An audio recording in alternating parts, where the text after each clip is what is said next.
මෙවර ගුරු දිනේදී අපිට ඉතා සුවිශේෂී ගුරුවරියක් හමු වුණා.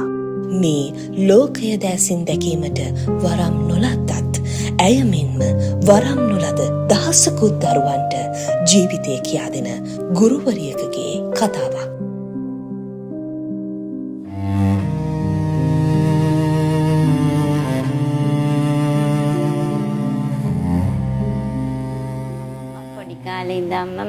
මට සාමාන්‍යයෙන් මං මේ ලෝකෙට බිහි වෙනකොට මට හොඳටම දැස් පෙනුණා.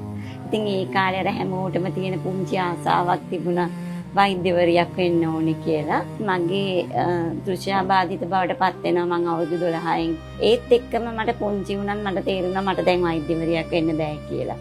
එදා ඉඳන්ම මං හරිම ආසයි ගුරුවරියක් වෙන්න. මට උගන්වපු ගුරුවරු තමයි මේ පාසලේ ගොඩක් දෙනෙක් හිටියේ. දැන් මොකද මම ඉගෙන ගත්ත ඉස්කෝලේ මම කාලයක් තිස්සේ රැඳිච්ච ඉස්කෝලේ.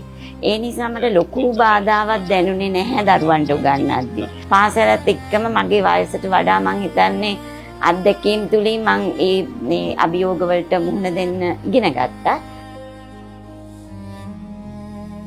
සමහර විටම ඇත්තටම අපේ පාසලේ ඉන්න ළමයි ගෙවල් වල දෙමව්පියන්ට නොකියන දේවල් අපිට ඇවිල්ලා කියනවා. දැන් මම නියෝජ්‍ය විදුහල්පති බවට පත් වෙලා අවුරුදු 8ක් විතර වෙන්න එනවා.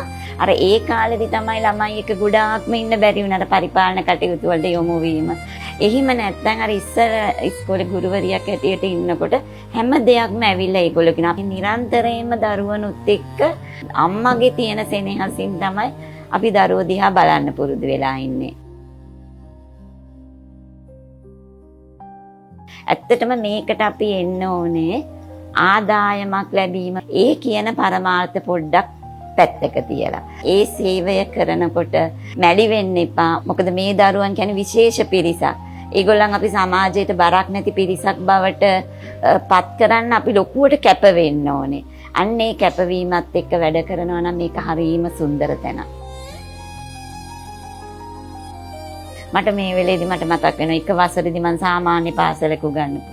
ඊට පස්සේ මම මෙහිට ආවට පස්සේ මට බ්‍රේල් උගන්වපු ගුරුවරයා. ඉස්සෙල්ලම කරුණාදාස කියලා සර් කෙනෙක්. ඊට පස්සේ මම A level කරන්න ගියාම ඒ පාසලේ මගේ පන්ති බාර ගුරුවරිය මැණික් දිවල කියලා. ඒ වගේම රංජනී ඩයස් කියලා ගුරුවරියක් ඉන්නවා. විශ්වවිද්‍යාල ජීවිතයට ගියොත් එතනත් ඒ වගේම ගුරුවරු සමූහයක් ඉන්නවා. ඉතින් මේ හැම කෙනෙක්ම මම ඉතාමත් ආදරයෙන් මේ ගුරු දිනේදී සිහිපත් කරන්නේ ඒ වගේ ගුරුවරු අනාගතයේදී මේ රටට එන්න කියන එක තමයි මගේ පැතුම. සිය ජීවිතයේ අභියෝග පසෙකලා දරුවන්ට ජීවිතය දිනන්න කියා දුන් ගුරුවරුනි. ඔබට අපගේ ප්‍රණාමය.